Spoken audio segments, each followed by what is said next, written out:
Kasus pembunuhan Brigadir J disimpulkan sebagai pembunuhan berencana. Kasus ini dilakukan oleh Irjen Verdi Sambo, mantan Kadif Propam Polri, terhadap ajudannya Brigadir J atau Yosua Huta Barat. Selain Verdi Sambo, ada 4 tersangka lainnya, yaitu Putri Chandrawati, istri Verdi Sambo, Barada Richard Eliezer atau Baradae, Bribka Riki Rizal atau Bribka RR, dan Kuat Ma'aruf, sopir pribadi Verdi Sambo. Kronologi kasus tewasnya Brigadir J mulai mencuat ketika Verdi Sambo yang sebelumnya menjabat Kadif Propam Polri membuat laporan ke Polres Metro Jakarta Selatan pada Jumat 8 Juli 2022. Verdi Sambo melaporkan adanya kontak tembak antara Brigadir J dengan Baradae. Tembak-tembakan ini terjadi karena Brigadir J melakukan pelecehan seksual terhadap Putri Chandrawati, istri Verdi Sambo. Ada 2 laporan yang dibuat pihak Verdi Sambo ke Polres Metro Jakarta Selatan dengan terduga Brigadir J, yakni pelecehan seksual terhadap Putri Chandrawati dan pencobaan pembunuhan terhadap Baradae. Adapun saksi dalam kejadian tembak-tembakan tersebut yaitu Kuat Ma'aruf, Bribka RR, dan Baradae. Sementara jenazah Brigadir J dibawa ke Rumah Sakit Bayangkara Polri tingkat 1.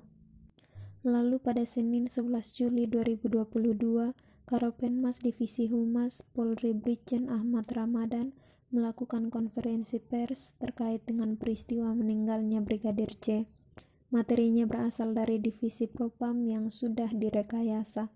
Di hari yang sama juga, terdapat informasi terjadi permasalahan saat pengantaran jenazah kepada keluarga Brigadir J.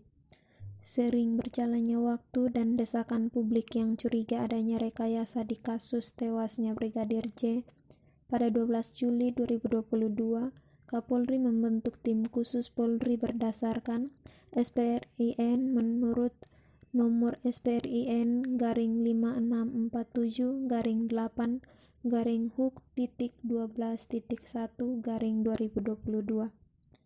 Tim khusus tersebut melakukan investigasi melibatkan Kompolnas dan Komnas HAM. Tugasnya yaitu mengungkapkan kasus tewasnya Brigadir J sesuai fakta, objektif, transparan, dan akuntabel. Di sisi lain, kuasa hukum Brigadir J melapor ke Polri adanya dugaan pembunuhan terhadap Brigadir J. Lalu, pada Senin 18 Juli 2022, Kapolri Jenderal Listio Sigit menonaktifkan Verdi Sambo dari jabatan Kadif Propam Polri. Menyusul pada Rabu 20 Juli 2022, Kapolri juga menonaktifkan Karopeminal Polri dan Kapolres Metro Jakarta Selatan. Di hari yang sama, autopsi ulang terhadap jenazah Brigadir J dilakukan. Tim Perhimpunan Dokter Forensik Indonesia didampingi Komnas dan Kompolnas. Singkatnya, fakta-fakta pun mulai terungkap, mulai dari adanya hambatan penyidikan seperti intimidasi, tekanan, intervensi, hingga menghilangkan barang bukti yang dilakukan oleh beberapa anak buah Verdi Sambo. Pada tanggal 3 Agustus 2022, Baradae ditetapkan sebagai tersangka dengan sangkaan pasal 338 Junto, pasal 55 dan pasal 56 KUHP. Lalu pada 5 Agustus 2022, Baradae membuat pengakuan berbeda dari sebelumnya. Baradae mengungkap semua fakta, termasuk pembunuhan berencana yang didalangi oleh Verdi Sambo. Pada 9 Agustus 2022, Kapolri mengumumkan penetapan tersangka terhadap Verdi Sambo, Bribka RR, dan Kuat Ma'aruf. Tak cukup sampai di situ, Polri juga menetapkan istri Verdi Sambo, yaitu Putri Chandrawati, sebagai tersangka. Dalam kasus pembunuhan berencana terhadap Brigadir J, Verdi Sambo sudah menjalani sidang Komisi Kode Etik pada Kamis 25 Agustus 2022. Rekonstruksi pembunuhan Brigadir J pun sudah digelar pada Selasa 30 Agustus 2022.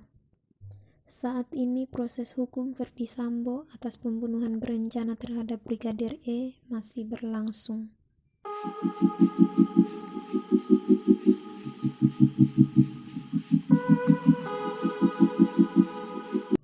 Kasus pembunuhan Brigadir J ini sangat bertentangan dengan sila kedua Pancasila, di mana tidak adanya keadilan dan tidak ada sikap kemanusiaan. Seperti yang dikatakan oleh Direktur Pancasila, Setko Barwaro SH, bahwa setinggi apapun kepangkatan dan jabatan seseorang di dalam lembaga ini tidak akan terlepas dari kewajiban mematuhi Pancasila yang menjadi dasar bernegara, karena kemanusiaan yang adil dan beradab adalah fondasi peradaban bangsa dan negara.